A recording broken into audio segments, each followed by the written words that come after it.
Bianca Sammut, the Divisional Director for the Alton Towers Resort from 2023 to 2025.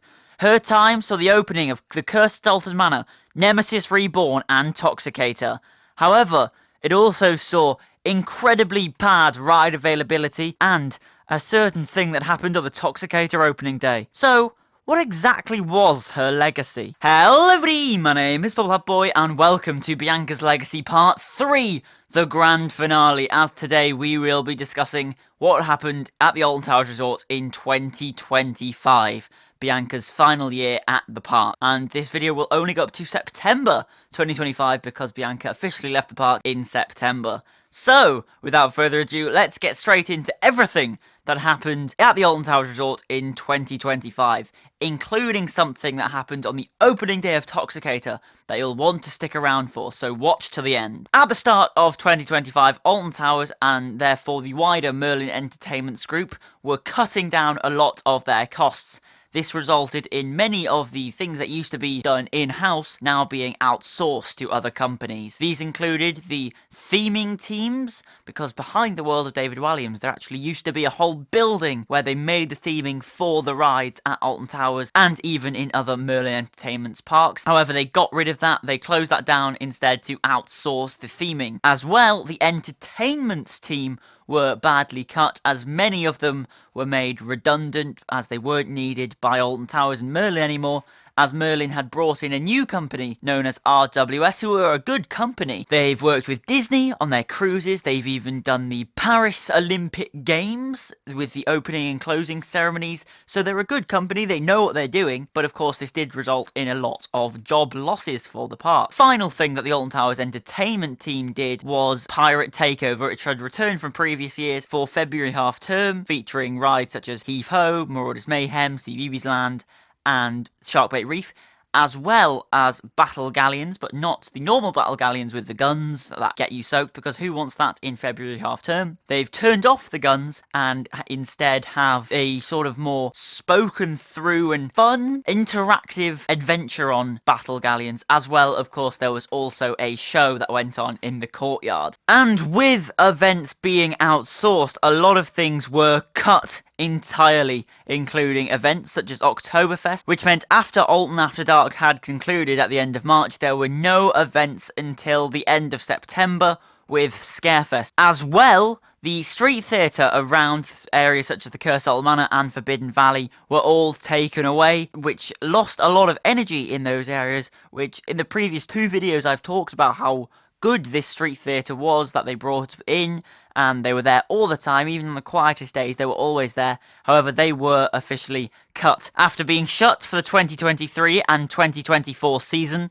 something returned in 2025 after millions of pounds was invested into it to secure its longevity. This, of course, was the return of the Sky Ride. The Sky Ride is such an important bit of infrastructure that takes you from place to place, such as Tower Street to Forbidden Valley and then Forbidden Valley to Dark Forest, and whichever way you want to go. It's there for you to use, and that's such a great thing. If you want to go from Forbidden Valley to Dark Forest, that's quite close in reality, but to walk it takes forever. You have to go down a massive valley. You have to go down all these stairs, and it takes forever round the gardens.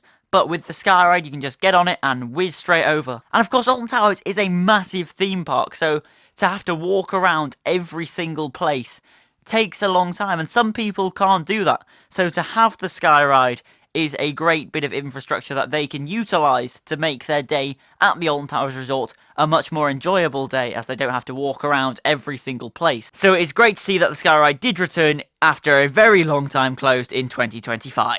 2025 saw the construction of the Bluey Coaster. However, this also meant that a ride had to leave CBeebies Land and the wider Alton Towers Resort, and that was Postman Pat's Parcel Post. After 11 years of delivering parcels to everyone, Postman Pat unfortunately had run its course in the middle of the season. It officially closed. On the same date, Get Set Go did close as well for a little refurbishment, where it now no longer went through the CBeebies house and over where Postman Pat used to be, but rather just completely cut that corner and make the ride so much shorter. However, this did, of course, result in the construction of the Bluey roller coaster, which is coming in 2026. Something great that was brought in for 2025, or should I say something great that was brought back in for 2025, was the use of single rider queues on 13, Oblivion and Galactica to go along with the brand new ride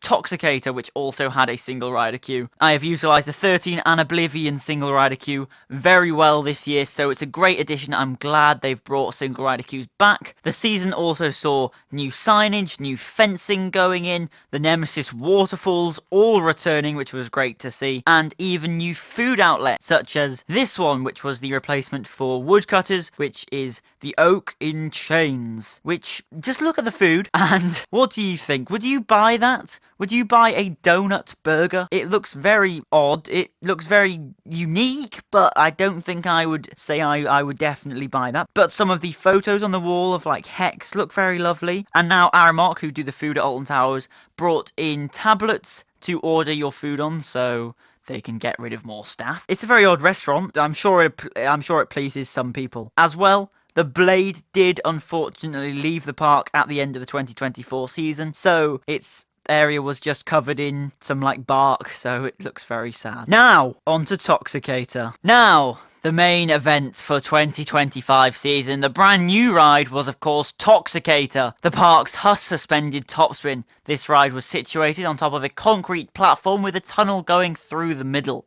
Now, it's a very exciting ride. It looks so menacing. It's similar to, of course, Ripsaw that came before it, which was just a Huss topspin that faced towards Nemesis. Toxicator, on the other hand, faces towards where the Blade used to be, and Galactica, because the seats are back to back, so you get different views no matter which side you're on.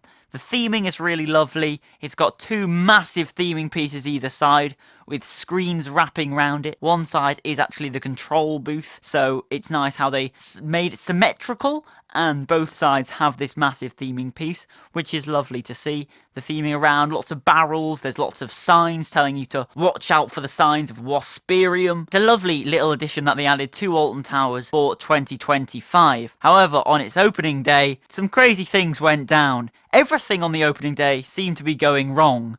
Nemesis was being operated terribly, all the rides kept going down, and, well, Toxicator at around 4 PM had to cease operation. Now, why did it cease operation, I hear you all asking? Well, the reason was a burst sewage pipe underneath the ride itself. Now, of course, earlier I mentioned the fact that there's a tunnel going underneath Toxicator. This is exactly where the sewage pipe burst, and it flooded out with poo and sewage all under the ride itself, so they had to close off that entire section of Forbidden Valley. I think Nemesis Subterra remained open, but everything else in the area was closed down from 4 PM because of sewage that exploded. However, the teams at the resort did work quickly to resolve the issue whilst safely managing the crowds to get them out of the area whilst they cleaned it up. And, of course, whilst the ride's closed, you can actually see on the big screens that there are Phalanx operatives